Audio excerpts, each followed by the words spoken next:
যে ব্যক্তি গীবত করে সে যেন তার মৃত মরা ভাইয়ের পচা গোশত খায়। গীবত করা, গীবত কাকে বলে?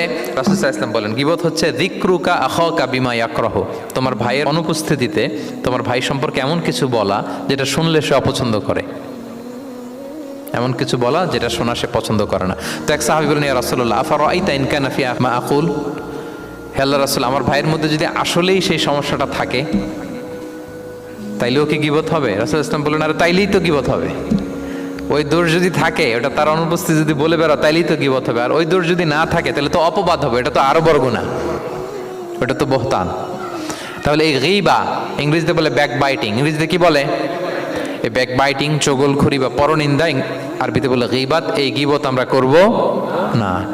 কারো কিছু বলা থাকলে আপনি তাকে সরাসরি নাসিহাত করুন। আর দিন ওয়ান নাসিহা, দিন হচ্ছে উপদেশ দেয়া, শুভ কামনা করা, তার প্রতি শুভ কামনা করে আপনি তাকে বুঝান, সে হয়তো বুঝবে। কিন্তু আপনি তার অনুপস্থিতিতে তার নামে বাজে কথা, মন্দ কথা বলতে পারবেন, এটা অনেক বড় পাপ। একজনের ব্যাপারে আরেকজনের কান ভারী করা, ওর কথা ওর কাছে, ওর কথা ওর করে, এরকম করে সমাজের মধ্যে একটা গিরিঙ্গি লাগায়, আছে না নেই? এটা হারাম। রাসূল সাল্লাল্লাহু আলাইহি ওয়াসাল্লাম বলেন, মেরাজের রাত্রে আমি দেখেছি কিছু লোক লাহুম আদফার মিন নুহাস, তাদের নখগুলো তামা দিয়ে তৈরি, নখর ধারালো, ইয়াখদাশুনা বিহা উজুহাহুম ওয়া সুদুরহুম, তারা তাদের নিজের নখ দিয়ে নিজের গালের গোশত, বুকের গোশতগুলো টেনে টেনে ছিটছে।